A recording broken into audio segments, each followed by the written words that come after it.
Talking about Amazon, yes. And we're live. It's not like anybody's watching. That doesn't mean that they won't be here any minute. Come on, guys, get on here quickly. So this is really, I mean, I hate talking to nobody. That's part of the problem. Like, I'm not motivated to say anything. Well, wait a minute.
All right. Well, we're here. Hi, guys. Welcome. I don't even need to do the usual because this isn't the usual. No, this isn't the usual. This is a different kind of show. This is a different show. Friday afternoon craziness.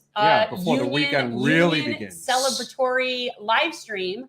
For anybody who has not been following, the Staten Island Amazon distribution facility has just voted to unionize. And even more impressive is that it's their own union. It's its own union. It's a private union, which is really impressive, by the way. And it really speaks. And hopefully we'll be able to get Chris Smalls on in the next week or so to talk about it. But I'm sure he's going to be inundated with like lots of interview requests. You know, the amazing thing is that Chris was one of our first guests on the podcast back in the fall of 2020. You know, he, I think, was maybe like our seventh or eighth guest. Yeah, or something. We've had him on twice. Yeah. And he's amazing. And he really did this. He had friends. It wasn't just him, but he did this. He is one of those people that he has now marked his place in like a history book as somebody who coordinated the unionization of like the largest company to ever exist. I mean, it's pretty amazing. And even though it's a distribution facility, it's the distribution facility. And now it's just going to start to spread, regardless of what happens in Bessemer. I guess they were voting again today. They are going to vote. But that's not an independent. That's a big union. That's not a private union. That's a different union. Yeah. So I don't know. Maybe Amazon is just needs to be its own.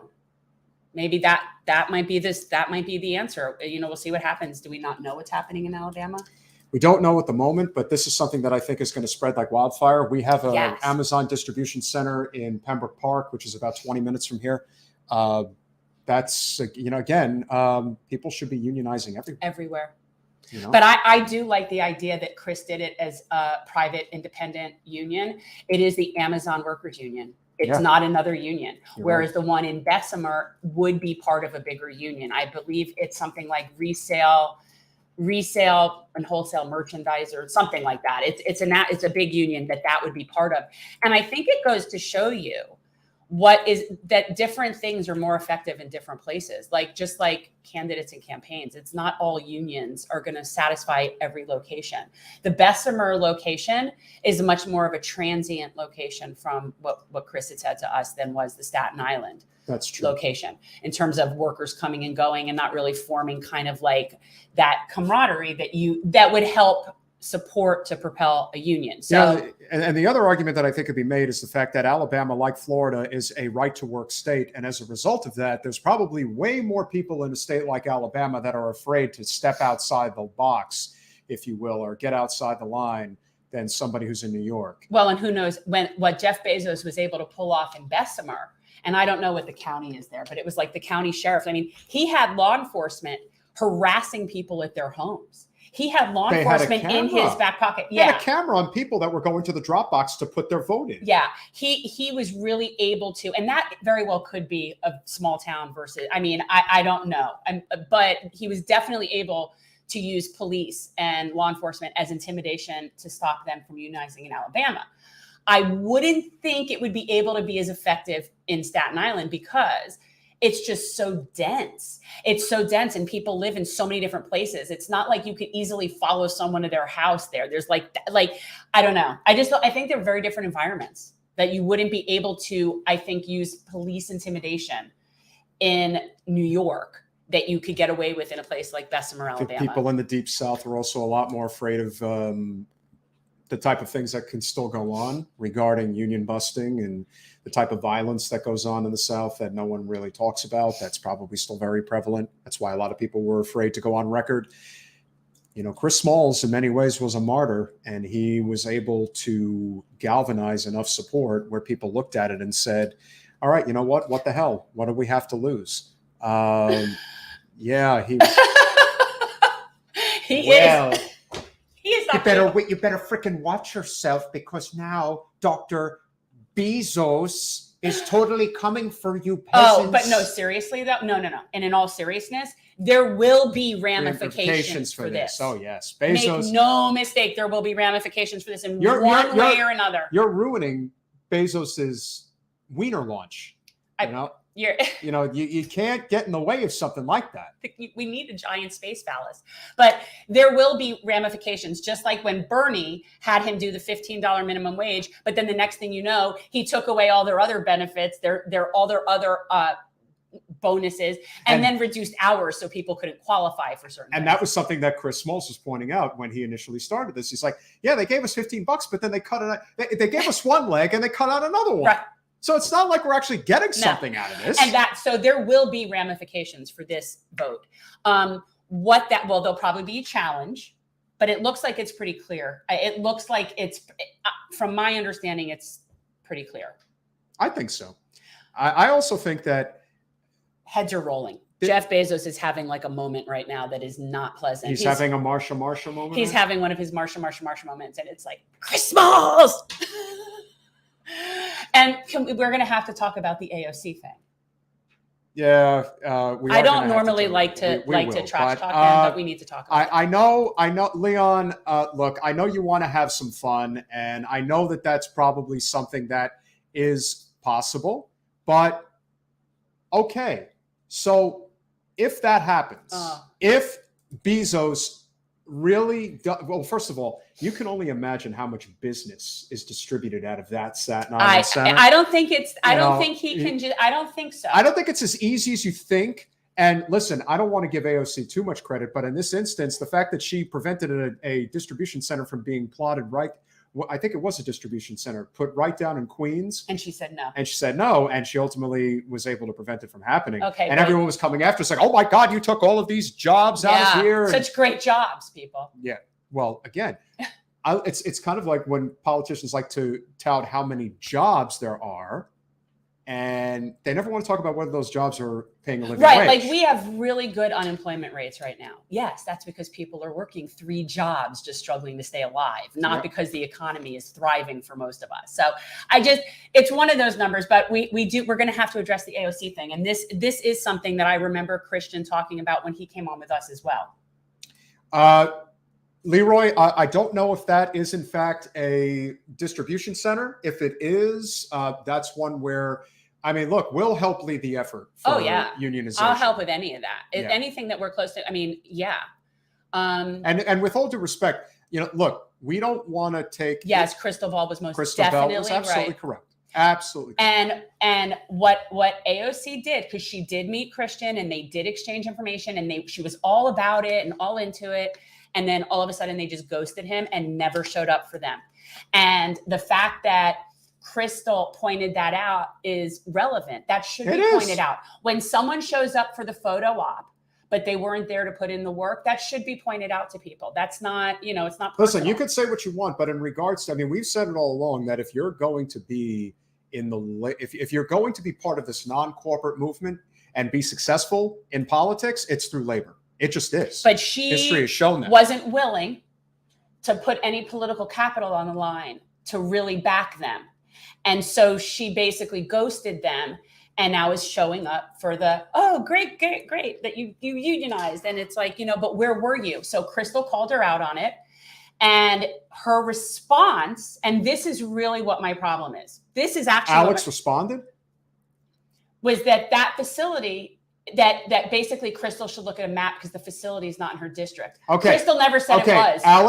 Alex, if you hear this, you will never become president of the United States. Do you know how many people in that warehouse work or live in her Queens district? Or in the Bronx? It's like for her to say, like, as if that's some sort of like a quit to get Crystal back for calling her out. Oh no. You are either on the side of the people or you are on the side of the DC establishment. You have to make a choice. You don't get to say that warehouse isn't in your district. And you damn well know so many of those workers live in your district. And don't think people are not noticing that on your social media, you wouldn't even have the gall to tweet about it. You decided to retweet somebody else who tweeted about it.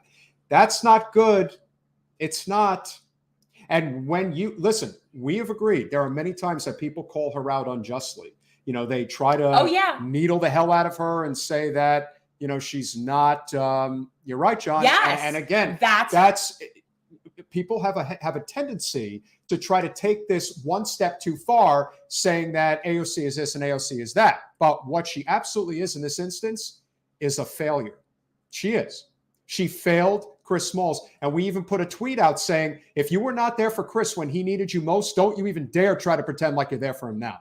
This is his moment and you better let him have it. And but the people that are part of this, they know that.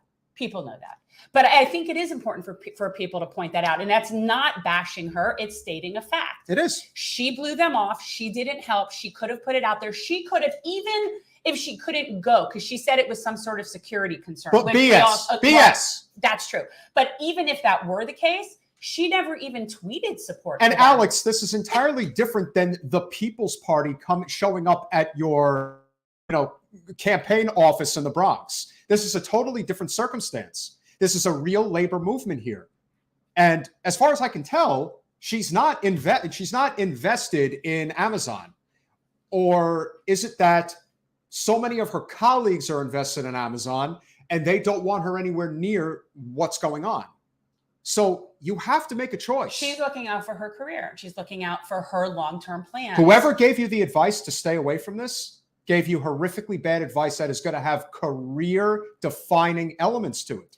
And yet I kind of agree with what Leon is saying. And in some ways, she's actually setting herself up to be Nancy Pelosi. Exactly. If you want to follow in Nancy Pelosi's footsteps, that's actually the good way to do it. What do you think, Lou? Lou is not happy for bootlickers. Lou's a licker, but not a bootlicker. What do you think, Lou? Lou's a face licker. But so that's thumbs down on Alex. And again, I am very rarely have said anything critical of her that most people have called her out on, and like, don't get involved in that. But this and the present vote, because those go to you as doing your actual job and representing your people. That's why. And those are failures. So the other question that's going to come up now, so she's going to take heat, and rightfully so. The question is going to be, what is she going to do to rectify the situation? Are you going to call for more Amazon warehouses, not just in New York, but throughout the United States, to try to form a union? So you think that she'll take from this and then go forward and just now all of a sudden be promoting unionization? Why not? Hell, she's, look, no more performance art. We don't need you in white dresses with red blood stain writing tax the rich. That doesn't get anything done. This got stuff done. Chris Smalls is going to be talked about a generation from now. Yeah. People don't realize how big this is. It's and huge, with all due respect to Starbucks, people can live without coffee. People cannot live without Amazon and what they offer. They have monopolized the shipping and distribution industry. Yeah, no, it's true. They own it. And now, at least a huge chunk of a facility is saying, we're not taking this guys, anymore, please hit the like button and share. Get this out there. Comment. Do what you can. We want more people to get on the I stream. think Chris is he is going to be somebody that is now in history, like in history books, is doing something extremely important. And the fact that it is, guys, it's a private union. Is that how you say it? Independent union. It's an independent union. It's not a private. Yeah. It's just the Amazon Workers Union. It's not part of a bigger union. And one of the things that we talk about often is that a lot of the unions are very co-opted by their own interests at the top of that union food chain. And that often does not serve the rank and file. We were just talking about this the other day. If you guys haven't seen our podcast the other day with India Walton and Shahid Buttar, highly recommend you check it out. We talk about the difference between union and labor power. And this kind of union, I think, has the capability, the potential, starting fresh with new people that are coming in and really working and representing themselves, has the potential under somebody like Chris Smalls to really be a good union and really be for rank and file. So I find that very exciting. The one in Bessemer, the truth is I don't know enough about that union to say, but this is more exciting that it's an independent union, I think. I think it has a much better potential. Yes? Yeah. And so it's amazing. What he did is amazing. And he really put himself out there. It's somebody who really put himself out there. He lost his job and just didn't even go away after they fired him, just because he knew that the workers deserve better. It's very impressive. Yes, he finally won. And you know what? Good. And good for him, because when he won and he gave that speech in front of the Associated Press, he popped a bottle of champagne. You're damn right you should. You deserve that and a hell of a lot more. Yeah. And he also, I think, now should sort of have security. He should. Because he's a marked man now. Well, that, and I just think like you're up there in like the Hoffa category as far as like someone like Jeff Bezos is concerned. Yeah, if I were Chris, I would get out of town right now for a little while. For a little while, lay low. No, I mean, but just in all seriousnness, he has definitely made a mark, and it's huge. And and I hope that I'm sure he's proud of himself. I think Paul is probably right. You're probably looking at in excess of probably 5,000 families, and again. Part of the reason why I don't agree with Leon regarding this idea that he's just arbitrarily going to, Bezos is going to shut the doors at this particular facility. You're talking about Staten Island. And what Staten Island's distribution center actually is for, it's for the greater part of New York City.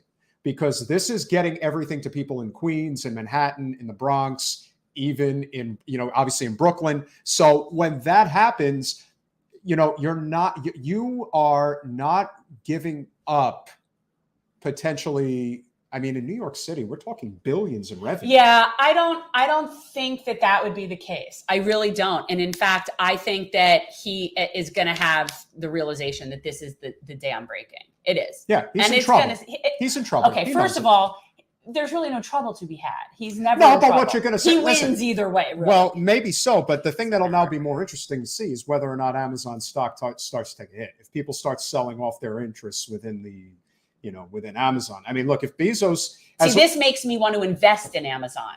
Yeah. That's the thing. I mean, I won't yet. I'm not saying that. But let me tell you something. If the investors start backing off, I mean, listen, Bezos could lose $10-20 billion like that. Like, that's how fast... How he going to eat? Yeah, how's he going to eat? How's a rich bastard like that going to eat? And listen, and this is the thing about the Napoleon complex that so many of these men have. Oh, my God. If he had only thought about, maybe if I just give them a little bit, maybe as De Niro likes to say, just a little taste. It's pigs get fat, hogs get slaughtered. Yeah. So when Bernie, during his campaign in 2020, won a victory for Amazon workers and they got their $15 an hour minimum wage, Bezos should have left well enough alone. But instead, he decided, no, I run this country and I am the one who's going to make the call here. You'll get your $15 an hour, but I'm going to cut your benefits kaput, I goodbye. wish we had like things so that I could put up graphics as I think of them, because I'd love to put up my Bezos Lord Farquaad.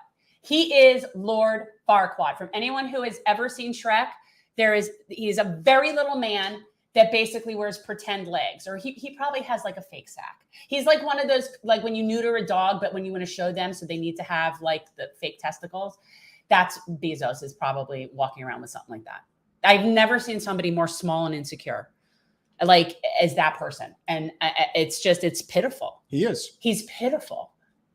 He is really like a caricature. And like you said, he is going to take action. Like there's no question. There will be ramifications for this. He's going to. He'll have a little temper tantrum. But I think it ultimately is going to be the dam breaking. So yeah, I think it will. And now the Democratic coalition decides to put out a tweet in regards to this. Let me tell you something.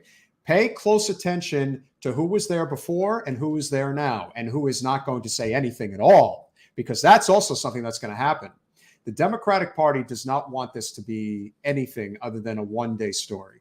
They don't want this to become a big deal because their corporate donors are not liking this at all. This is very, very bad for Democratic Party business. As a matter of fact, if you are a non-corporate candidate who is going to be running or is running for office right now, you have to be talking about what you're going to be doing in terms of pushing for unionization in your district, Amazon, and at any major corporation. Everywhere that you can. Yeah, that's what you need to be doing, because that is what will ultimately turn the tide for a lot of people, because they will see that, hey, I can make a living wage. I can get health care. I can get job growth opportunity. Why not? Come on, this is the United States of America, where opportunity is a knocking every minute. Well, look, W was fascinated at how amazing in only this country could somebody have 3 jobs. Isn't that incredible? Just watch it. You have 3 jobs. That's amazing. How many jobs do you have? 3 jobs, sir. Ain't that great? Only in America. Only in America. Yeah, exactly. Only in America. That is true. Only in America could somebody like him fail upwards as hard as he did. Oh. He really did. He failed as far upwards as you could possibly. And where are we on the Supreme Court hearing? Well, I haven't heard anything as of yet regarding Judge Jackson, but my assumption is that she'll get confirmed. I think, she's going to have to get confirmed, because the same people have already confirmed her for other places. So it would be really ridiculous to not confirm her now. She will be like the most qualified person on the Supreme Court. Yeah. Which is kind of cool. You know, that's kind of cool. It's nice to know that they're bringing back the idea of, intelligence and qualifications to the highest court in the land. I think if we could definitely have a better judicial circumstance, I think that'll definitely help. Getting Jackson on the court would be big. Potentially, if we were in a situation where, Justice Thomas had to vacate the court, which I don't think is going to happen. And one of the reasons it's not going to happen is because Speaker Pelosi is not going to push for it. So therein lies one of the biggest differences between Pelosi and McConnell. If McConnell was in a situation where a Democratic, let me rephrase. If a liberal justice was engulfed in scandal, you think McConnell wouldn't be doing everything in his power to make sure that they get kicked off the court? Okay, but we're talking about Clarence Thomas. He exists on that court is completely, his existence is completely a scandal. Like the whole fact that he's on the court is an outrage. Always has been, never went away from me. And he's also like the least published, least useful jurist that we've had. And you've told me before that he was really the first justice that was put on the court that was like, this is setting a very dangerous trend for where the court's going. He was the first one. I remember, and there have been a couple of decent appointments like Sotomayor, like there have been, but he was the first one, because even Miss Sandra Day O'Connor, like that was disappointing to me, for sure it was. But she was definitely qualified. Yeah. You know what I mean? Like she was qualified to be there, and she was exceptionally bright, and so on and so forth. And Thomas never was. Listen, Neil Gorsuch is qualified to be on the court. Correct. He may be conservative, but they're not questioning his credentials. Now, Kavanaugh, that's not. And Coney Island. It makes me sad that there's people on our Supreme Court that I think that way about. Like this court used to be full of like the smartest judicial minds in the country. Like this was something that I like the idea of being able to look up to those people. You know what I mean? It isn't just Thurgood. I mean, Thurgood is Thurgood, but like even Scalia, never liked him, never agreed with him, but brilliant man nonetheless.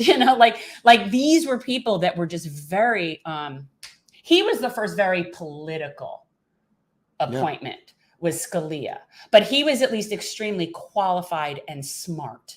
And then they took it a step further with Thomas, and they're like, okay, let's go with political, but not so qualified and smart. But yeah, the fact that he made it on despite the Anita Hill thing, like I've reiterated this a lot of times when it comes to the Supreme Court. Nothing has to be proven beyond a reasonable doubt. Nobody's entitled to that job. That's not your life, your liberty. You don't get to have that job. It's a job application and an interview. And if you are even accused of lechy shit, then that employer doesn't have to hire you. They don't need to prove it like beyond a reasonable doubt. And so the fact that somebody that is being considered for the highest court in the land is being accused of lechy shit is not a good sign. But then again, our president, we've had several administrations of presidents at this point that are just disgusting lechy people. So apparently lechy, and I can't even say white male because it's Clarence Thomas. So basically lechy and male seems to be the common denominator. Well, the night is darkest just before the dawn.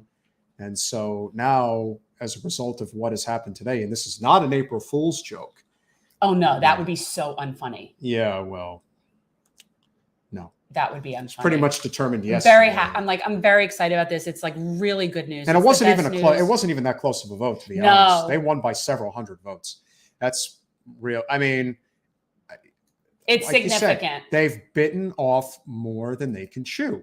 That's really what this comes down to. This is a circumstance of eventually people were going to say, "To hell with it. What more do we have to lose?" And yes, Scalia and RBG were very good friends. Actually, they were very close friends, and so these were smart people. Like Supreme Court justices are supposed to be smart and reasonable, and yes, credentialed. Yes, that matters there. It does. It doesn't matter with everything. It doesn't matter when we're talking about legislative representation, because you should just, regular people should represent regular people. But yes, our Supreme Court should have some friggin' brilliant academic judicial elitists. Yes, it should. And that's the kind of people that we want, that should be outside of the partisan nonsense, by the way. And then it would, like, these people are not supposed to be partisan. So yes, I want them to be as academic and judicially intelligent as humanly possible. What does it mean when somebody says that? I want the Supreme Court to, this really is a good April Fool's joke, John. Yeah, he's gotta tell you. Friggin' what does it mean when somebody says, I want somebody who interprets the Constitution as it is written, as Scalia always liked to say? What does that even mean? Well, a strict constitutionalist. What's interesting is that I'm pretty much like that. Like, I take it extremely seriously. Like, I'm very familiar with the Constitution. I take it seriously. And I actually do agree with that. But the type of things that we're talking about, well, Scalia was the one person that was really very, very Republican political that was appointed. And but it isn't supposed to be that. But again, people think that the court has power that it doesn't.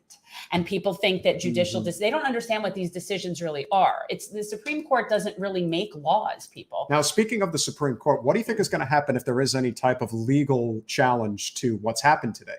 If the Amazon, and listen, Bezos will spend $100 million if he has to on a legal challenge, if it's necessary, because he knows that this is going to inspire tens of millions of people around the country. Yeah. Like, they're going to look at this as something you can't avoid. Like, it's such a beautiful thing. Yeah, like, people will look at what happened in Buffalo with the Starbucks workers unionizing, and that absolutely matters. It's a big deal. But this is generational change we're talking about. I think that he's definitely having a tantrum, and there will be like ramifications possibly to the people personally involved in this, definitely as far as the workers there. And you know what? They need to just stand strong. And people need to support them and show up for them and demonstrate support for them, because they have to just stand strong. That's what it is. It's union strong. And it's the only way you know? And so, yeah, he's going to try all sorts of stuff. And I don't think legally there'll be anything that he's really going to have to do. I mean, Chris has been by the book. Like, he has been by the book with this whole thing and extremely methodical. And you know what? I don't think they're going to be able to have anything legal about it. I don't.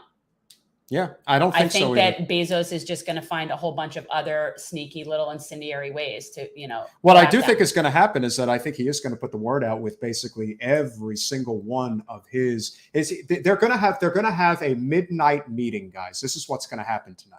They're basically going to have a midnight meeting with all the shareholders, everybody within the company, and the word is going to go out to every single distribution center in the United States and say, you will crush this right now.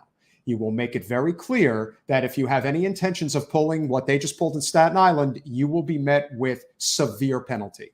If that includes being fired, deduct pay. Yeah, this is going to be, but this is also something that I do think that they anticipated. And Chris was also talking back when we had him on about connecting with other distribution centers around the country and already sort of forming alliances. So hopefully, that you know, they just need to stand strong. But yeah, it's a very exciting. I think they will. It's a very exciting day, people. Yeah, and I think that this is also something where, you know, again, as we talked about, there are going to be people who are going to try to claim that they were part of this, that they had a role to play, and the reality is, no one, and I mean no one, played a bigger role in casting a light on this than Jordan, Sheridan, and Status Quo. Yep, they were at the distribution center all the time. Anytime there was some type of a meeting of the minds, like the organizers were getting together, there was a new development that was coming. Fortunately, Jordan happens to live in North Jersey, so it makes it easier for him to get over to Staten Island. But nevertheless, at least he was covering it. It's not like New York One couldn't have been covering this. He was covering it in Bessemer too, though, yeah. Wasn't he? I mean, I don't know if it was him, but he had Status. They were there. And this could, I mean, again, how much of an impact that had on the national scale, you know, you can't really say, but to say that it didn't have an impact locally, that people were not noticing, that they weren't seeing their friends being covered in some form of the media outlet and saying, wow, that's really great. You know, what could we do to help you guys? Yeah. You know, how do we spread the word to any individuals? You know, again, there is sort of this uprising right now. And this is also why it's important to support journalists like Jordan Sheridan, yes. Status Quo, because it's part of the sort of, it's like this symbiotic relationship between the people on the outside and the people on the inside. And the people on the outside who are just like really reporting what's going on. That's a very important aspect of this so that people can know and be supportive. And it also lets people know in other places that are working at a miserable place that, hey, there might be hope and maybe I can do that here. So it's really important to have people like Jordan out there doing this. And there are other people that do it, but I don't see anybody as consistently doing across the board union stuff as I do. Well, More Perfect Union. They're also really good, by the way. More Perfect Union covers really good. They were one of the first that obviously put it out there today. Yeah, they're really kudos good. to them. They really did an amazing job. Yeah, that's true. And look, there's also going to be the nihilists on the left who are going to dogpile onto AOC and the Democrats in general and saying that, you see, we don't need the Democrats. And the truth is, no, the Democrats need us. That's what they need. We don't as soon as the people really recognize that it's more about the power that comes from outside is where things are going to get done. Because now what's so interesting is that in another year or so, or around campaign season, when AOC wants to sit down with that union and wants their endorsement, I don't know that she'd be satisfied with them saying, well, but we're not in your district. Yeah, I think that would really Because suck. I think that that's really interesting. So they're not in your district. So then you won't be seeking their endorsement, I suppose, or reaching out to their union, to their rank and file. I guess you won't want to reach out to that, however many 6,000 people or whatever are there. I mean, again, we're talking, and what's even more amazing is I think that it was 3,500 people voted in this. More than that. It's more than that because there were more than 5,000. Yeah, there were about 5,000 votes total counted that when I saw it, because it was like, and yeah, there were several hundred vote spread, but yeah, they were both over 2,000. So a lot of people voted, but it's still not everybody. I mean, there's like an 8,000. How many people? I think it's like 8,000 people. No, there are a lot of people that work in this distribution center. And for those people who don't understand just how big this place is. We're talking about the size of, I believe, about 10 football fields. Yeah. No. So that should put in perspective just how ginormous this place is. Yeah, it's massive. And how much business they have, and how much big is Staten Island that fits there? Like, I always thought of I've never been to Staten Island. I always think it's Staten Island. How big could it be? It's in the harbor. It doesn't even take up that much space. If that fits there, is it take up the whole island? Why doesn't the island sink? How big is Staten Island, people? It's not that big. It looks small to me. I've never had any reason to go there. There really isn't. I don't probably want to great things in Staten. I don't know anything about it. I've never had any reason to go there. There could be great things in Staten Island. I don't know. I'm fascinated that it can fit something that big on it. That's all that I'm saying. I've always thought Staten Island was small. But that just goes to show you why the distribution center is on Staten Island, because people don't want it, in Queens or the Bronx or Brooklyn or Manhattan. I mean, obviously you couldn't have it in Manhattan, even if you wanted to have it. Where would that go? You couldn't even have it on the West Side Highway. There's not even enough space there to have something like that. And Lord knows. Yeah, that's true. They're limited in terms of where this could be in that general vicinity of that size population. They're somewhat limited, because the really nice areas, like in like upstate, like the nice wealthy where like the Clintons live, and over in Connecticut, they're not going to have this. We're talking Westchester County. Right. See, this kind of thing can't exist in those places. So this kind of facility can only exist in some places. And most of those places in New York do not have the space for it. So it would be hard for him to find another place. Yeah, ironically, all the heat that AOC ultimately took for not allowing the distribution center to end up in Queens might ultimately end up being a saving grace in some respects, if you think about it. Now the idea that they're not going to have a distribution center that they can just arbitrarily shut down and say, oh, we'll have another one. You know how long it'll take to build a distribution center like that? It'll probably take at least a year. That stuff is not easy to do. So, well, and again, I don't see where they have the location. Yeah, Bezos's hands are tied. Yeah, he's in a pickle. Mm-hmm. He's in a little pickle. He's in a very little pickle. That is a very small man. He is. It's a very small man. It probably happened when he started losing his hair. And you would think with as much money as he has. Maybe that's why Jada has such a chip on her shoulder. We never really got into it because I only did a solo thing. But while you guys are here, we're going to talk about what did happen at the Academy Awards. And it's funny. At the time, I thought it was bad. And the more the time has passed, it's worse. It's even worse.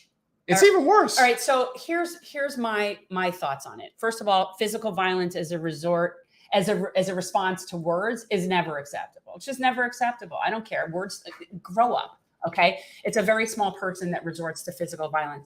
I think that it shows a few different things that are very sad.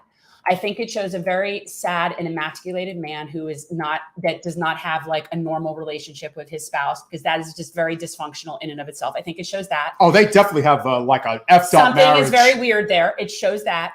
And then I also think that this is extremely racist, what he did. And I would like to say that I want everybody to imagine that it were somebody like Jimmy Fallon or Ricky Gervais or David Letterman or Hugh Jackman or whoever else has hosted these things in the past. Hey, Mel. And do you think for a second that Will Smith would have gotten up and hit one of them in the face? Because I don't think so for a second. And I would also point out that Ricky Gervais has said way more offensive things. Love him, by the way. But like, it's the fact that he felt entitled to get up and go hit Chris Rock. He wouldn't have done it if it were a white person. I absolutely do not believe that. And that is something that should sadden everybody in and of itself. And then there's the wealth privilege that he exhibited by getting to just go walk and sit back down in his seat after just assaulting somebody. I think that that's incredible. The whole thing is a sad commentary to me. So it's not just sad commentary. It's also emblematic of how much. First of all, I absolutely despise Jada Pinkett Smith. I always have. I don't care about her one way or the other. I think that she is an extremely entitled and overinflated sense of ego type person. But see, you don't know her. And but I can see the actions. Yeah. The fact of the matter is a lot of people, and listen, she definitely has resting bitch face. I only have a small amount of sympathy for Will because I think he really just had almost like a nervous breakdown and just kind of broke in that moment. Because he initially laughed at Chris Rock's joke. Because it really wasn't offensive. But he looked over at his not so happy wife and then just snapped and then just went up there and did what he did. He's been so emasculated. And here is a man who has had to deal with the media hounding on him for I do not pay any attention to this at all. Clearly you do. But no, do me a favor. Don't make comments like that, please. So I really don't. And so then ultimately, I started reading about the fact that Jada was apparently having an affair with her own son's friend. Could you imagine what that's like? No. That's just disgusting and wrong and inappropriate. And here's a man who's the only reason he was not thrown out is because he was going to win the Best Actor award. No, I don't think that's it. I think it's also just that level of like privilege and entitlement. First of all, let's talk about how disgusting it is that this even exists in the first place, that we're even talking about this. Sure. So basically an entire room of wealthy people congratulating each other about being wealthy. And it isn't that I don't think there's a craft in acting, because I do. But let's be real, the Oscars are all about fame, fortune, glamour, and Hollywood. It has nothing to do with thespianship or whatever. So that aside, this is pathetic in and of itself. Then the fact that he feels entitled to get up and punch somebody and then just go sit back down and knows that there's no real repercussions. He was so confident there'd be no repercussions. And what if he actually hit a guy that could defend himself against him? Well, it's not that. I don't think that it wasn't that Chris Rock couldn't defend himself against him. I just think that he took the high road and he comes off looking great. And I think he handled it well. And Will Smith looks like a very sad, small man. And it's pathetic to me. Which he is. Yeah. And it's again, just pathetic. It's sort of like everything just kind of coming together. And Kareem AbdulJabbar even went off on this big time. Apparently, my husband's a big Kareem fan. It's like his idol. I am as well. Like Kareem is his idol. So he saw something that he had put out saying, like, just devastated at what this set back in terms of like of black men. Of course, absolutely. And what it like the fact that and I think he also pointed out that he wouldn't have done it if Chris Rock was a white person. And it's not just that; it's and again, but that's a big deal. The action was so bad, but I'll tell you what makes it even worse. What makes it even worse is the reaction that you get from some members of the black community and just people in general who are like, "I'm so proud of Will. He really did a great thing." Like, do you not understand how this looks? Do you not get it? Do you not get that black men have to carry the burden of not looking or being portrayed as animals in society 24/7? And you are defending this action? Are you out of your fucking mind? They don't see the big picture, I think. They just get kind of, supportive and defensive. But yeah, Kareem, I think, said it. And this is not good, people. I think Jim Carrey said he would. Jim Carrey's like, yeah, I'd sue his ass. And Chris Rock's brother said, you can take your apology, Will, and shove it up your ass. So maybe Chris Rock ain't going to say it, but his own brother will. And that opinion, I actually think matters. So unfortunately, if this event has taught us anything, and it should, is that we really need to get past celebrity-obsessed culture. That's how somebody like Donald Trump becomes president of the United States. We put people on pedestals that shouldn't be there. We put people that are representative of one community that isn't doing the job. I have always said, if it were up to me and we're deciding who should be the pillars of the black community, it would be Nina Turner and Dr. Cornel West. I would have them as the voices that people should be looking to for guidance. Not Jim Clyburn or Larry Elder. Yeah. So needless to say, it's a topic that is something you wanted to address, but I just wanted to get that off my chest. It makes me sad. And so with that said, let's get back to what is the topic of the day. Amazon workers unionized in Staten Island. We've already said that. That is pretty awesome, though. It is awesome, guys. It's a big deal. So as we were saying before, and I think this is very important for anybody who's tuning in or will ultimately see this after the fact, anybody that you know who is running for office, whether it be local, state, or federal seats, this is an opportunity now to have a lot of juice at the local level, letting people know that as a non-corporate candidate, you are endorsing unionization at places like Amazon, Starbucks, I want to see. But you actually have to show up to those places, not just say you support them. That's true. You do have to show up. You got to show up. And how about a unionized Walmart? That should be next. Unionized Walmart. Oh, God. I mean, if the Walton family, which, let's be honest, there's no bigger corporate welfare queens in the United States than the Walton family. If anybody needs to take it on the chin, it's them. So I hope, and there are a lot of Walmarts out there, that people are getting ready to try this, because that would be wonderful. And talk about, do we think Jessica Cisneros coming? I'll tell you why I think it's going to be very hard, Leroy. I hope. I think that if you looked at how the vote went during the primary between Cisneros and Cuellar before they got to the runoff, it was so juxtaposed between San Antonio and the border towns.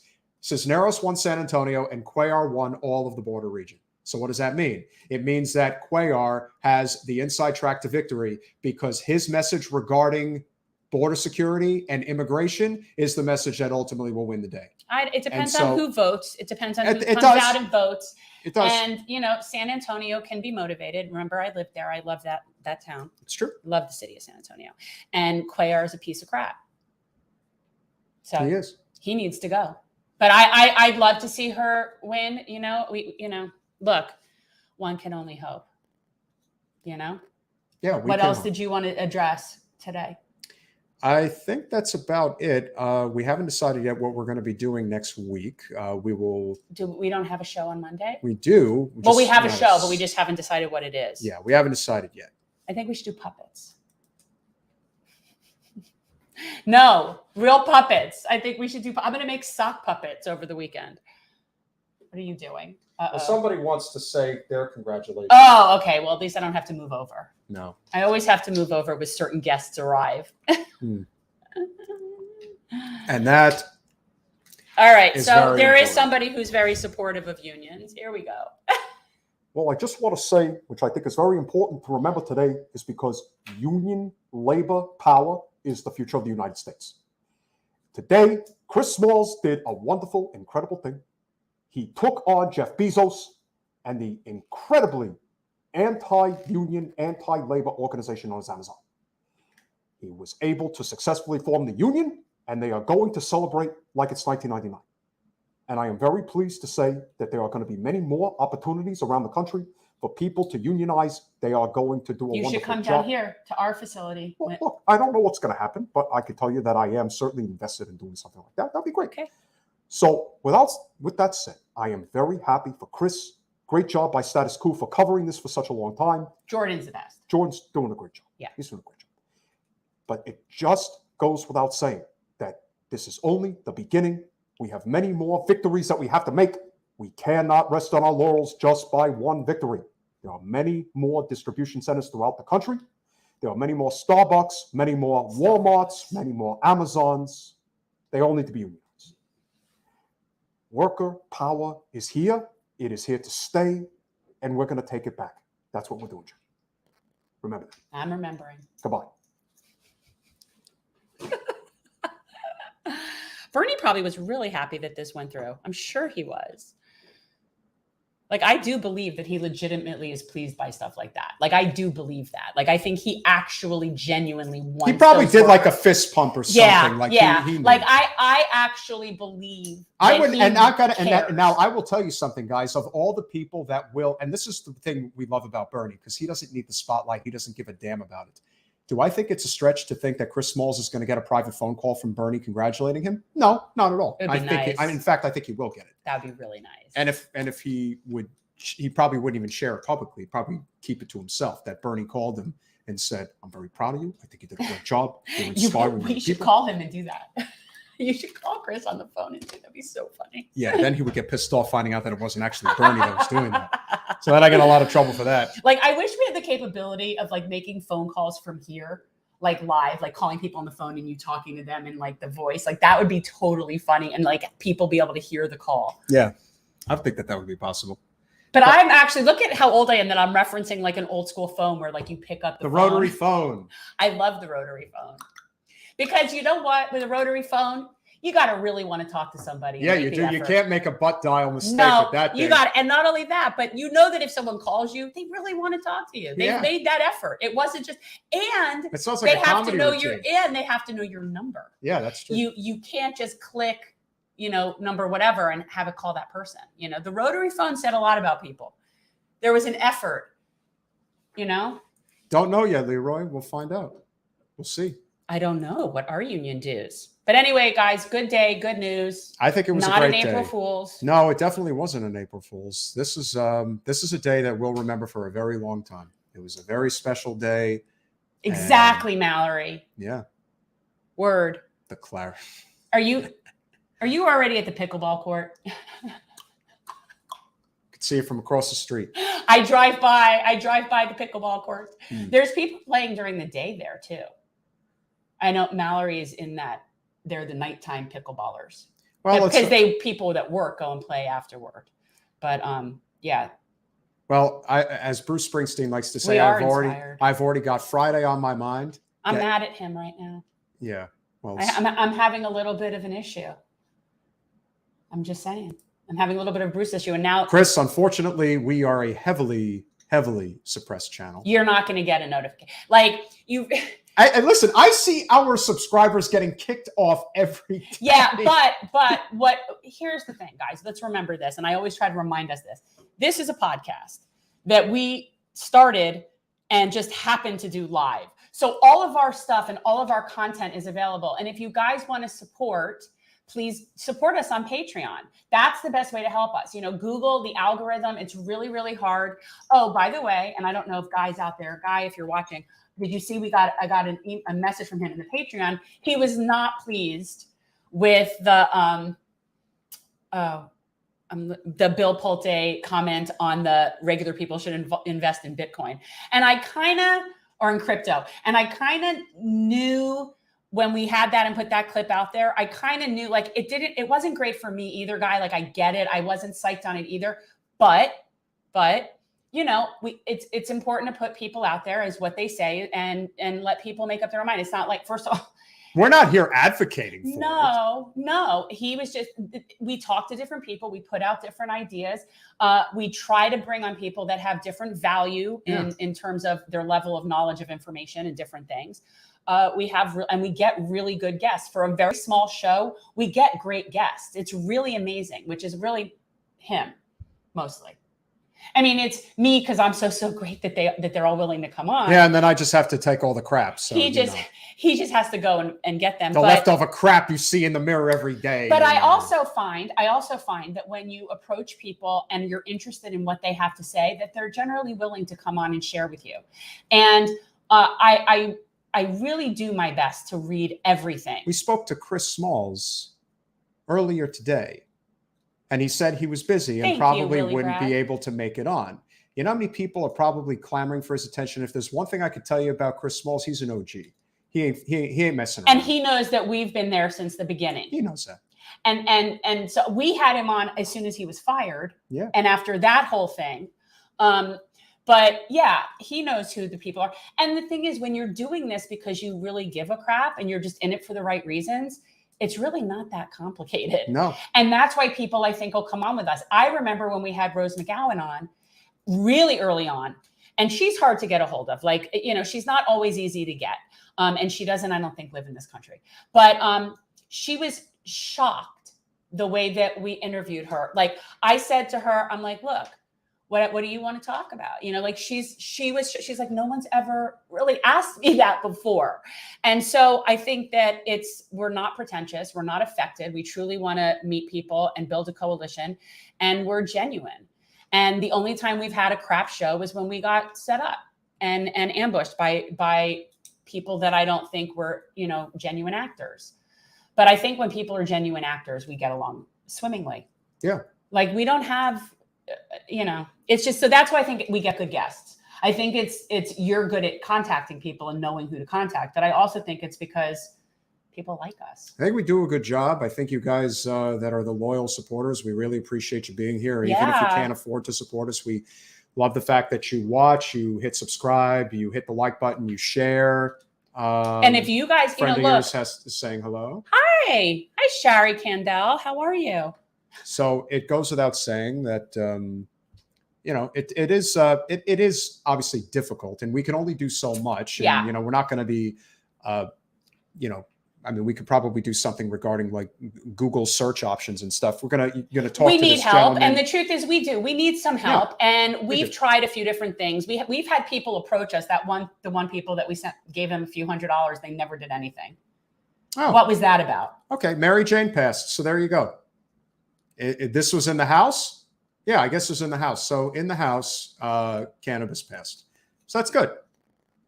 It won't get much further, but that's okay.